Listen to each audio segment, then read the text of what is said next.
Los periodistas. ¿Qué tal? ¿Cómo están ustedes? Aquí en el análisis con el politólogo Manuel Antonio Díaz Cid.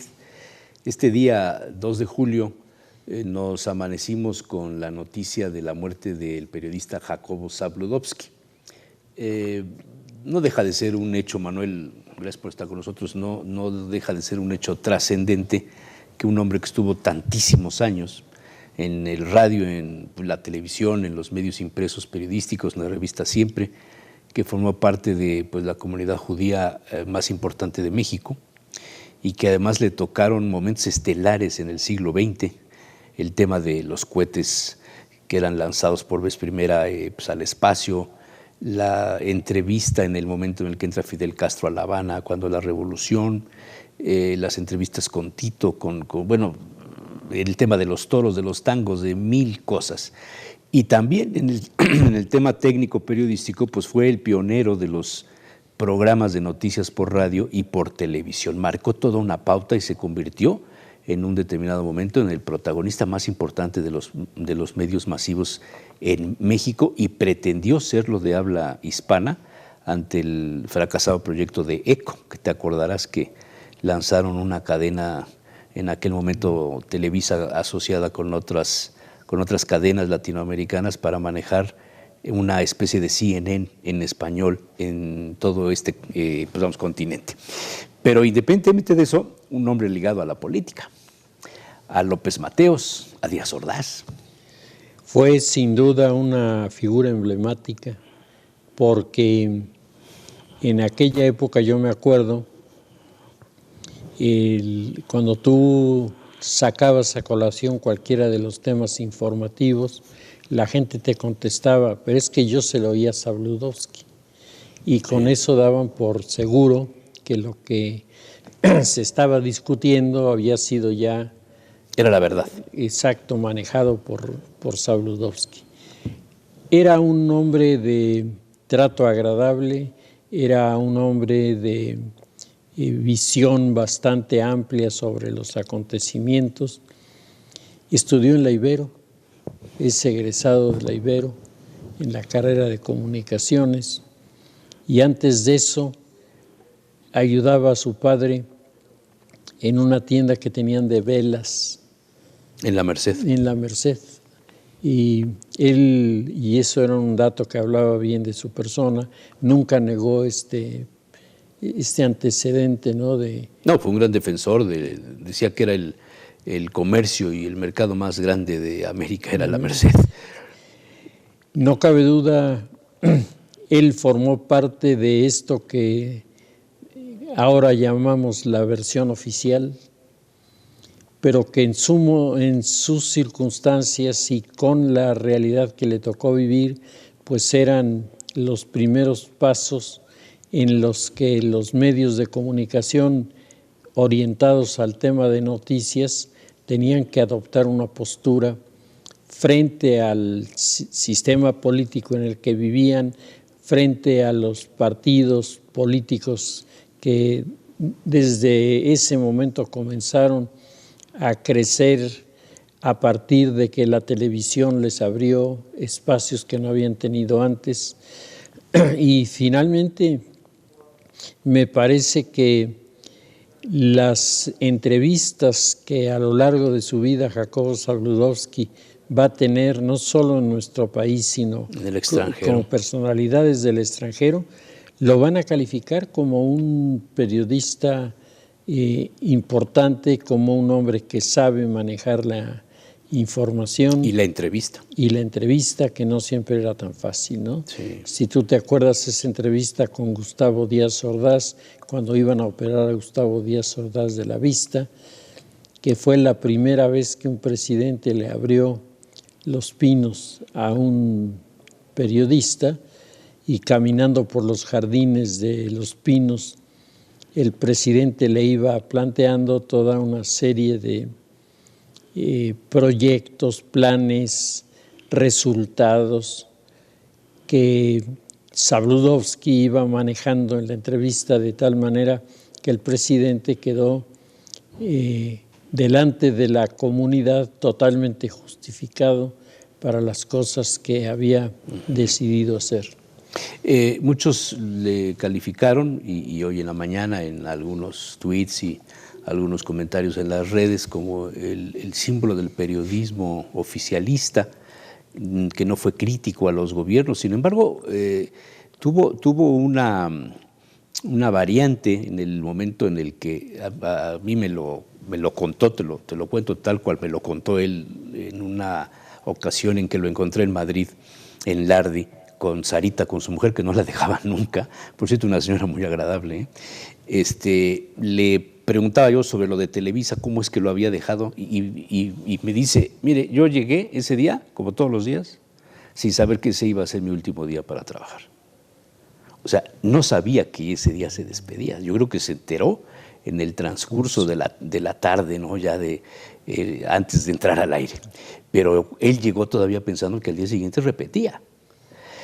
Hubo un rompimiento y después de eso él se alejó un poco o mucho de Televisa, se convirtió en un crítico de Televisa. Sí. Y ya en sus últimos años en la radio, en Radio Centro, con el programa que se catapultó además como uno de los de mayor rating en la Ciudad de México, que se repetía en muchísimas ciudades de la República Mexicana, de 1 a 3, se convirtió en un hombre sumamente crítico de lo que pasaba.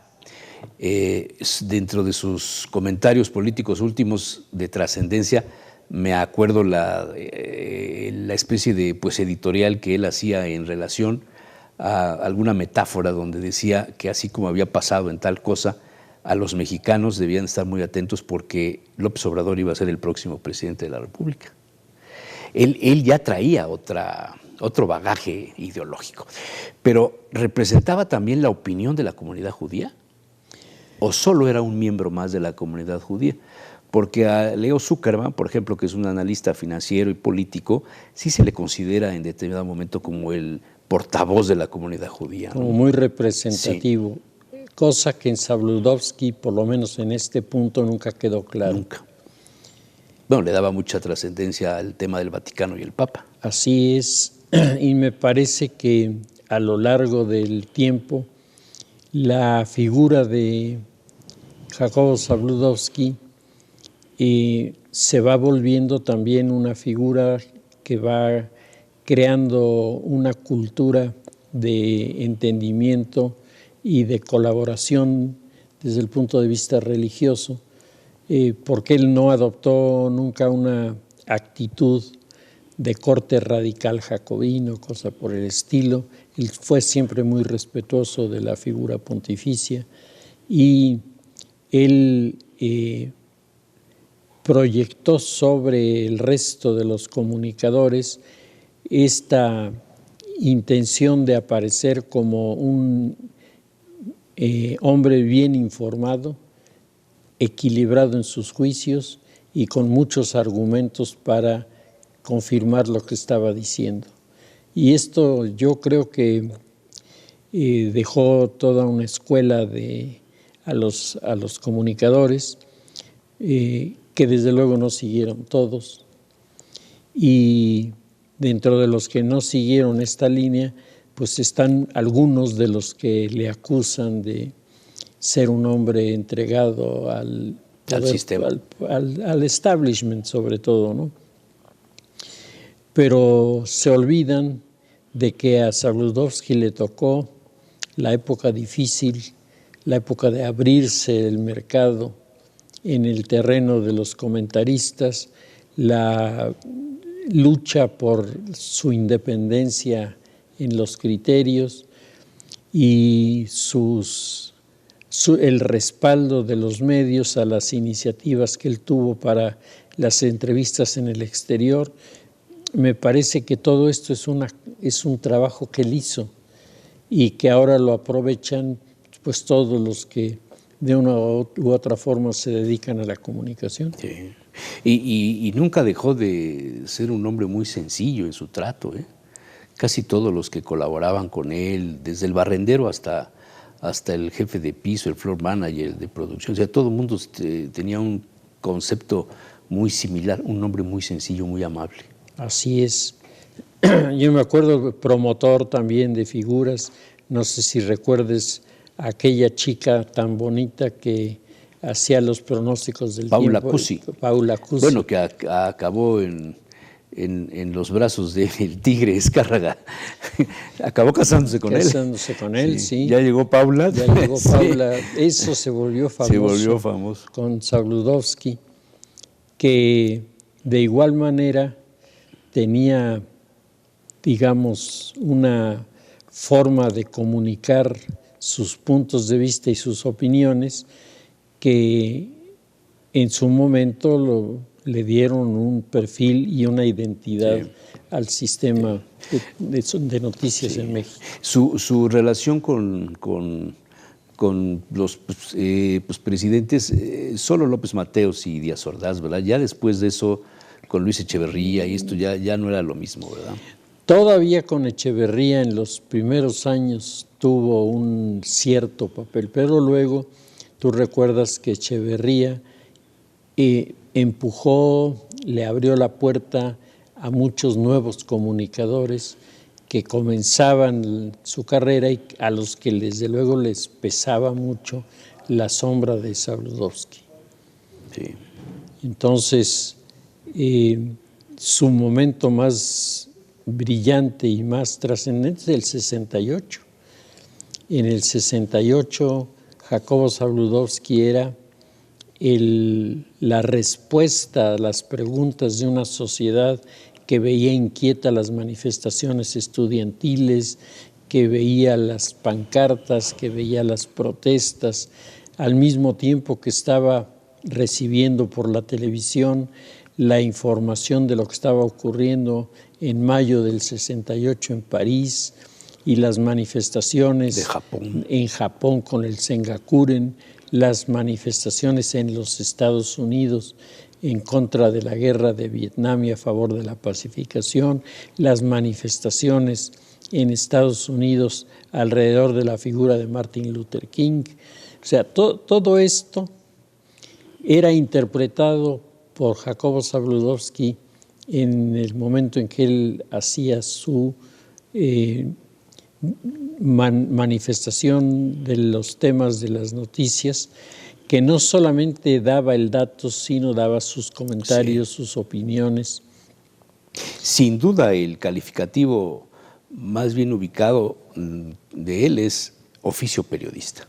Es el Independientemente hombre, de sus relaciones con el gobierno o de la línea editorial en un determinado momento que haya tenido que manejar por los compromisos de las empresas donde él trabajaba. Claro. Pero oficio periodista, eso es indiscutible. Así es. Bueno, cuando el sismo, ¿te acuerdas? Cuando la torre de Televisa, todo aquel asunto que pasó ahí en Chapultepec, en la Ciudad de México, cuando era presidente Miguel de la Madrid, ¿no? Y que él se fue ahí con su teléfono, creo que era de los pocos que tenía un teléfono de ese tipo ahí, su Mercedes-Benz, y se fue él manejando su coche a reportear lo que estaba pasando, ¿no?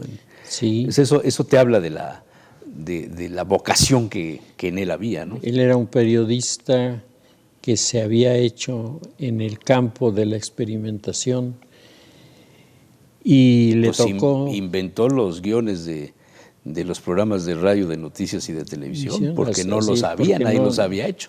Así es. La escuela anterior a la de Zabludovsky era de locutores. Sido la escuela de los locutores del periodo de la guerra. De los lectores, de los comunicados, de las noticias, claro. Donde todo se hacía mediante lecturas. Al estilo de la BBC, La Voz de América, ¿no? Así es. De hecho, eran una especie de transposición de estas corrientes y de estas cadenas de información que incorporaban a los locutores en nuestro país. Sí. ¿No? Pues descanse en paz. Pues sí, descanse en paz. Descanse en paz. Un hombre que en muchos casos llevó la paz. Así es. Manuel, muchas gracias.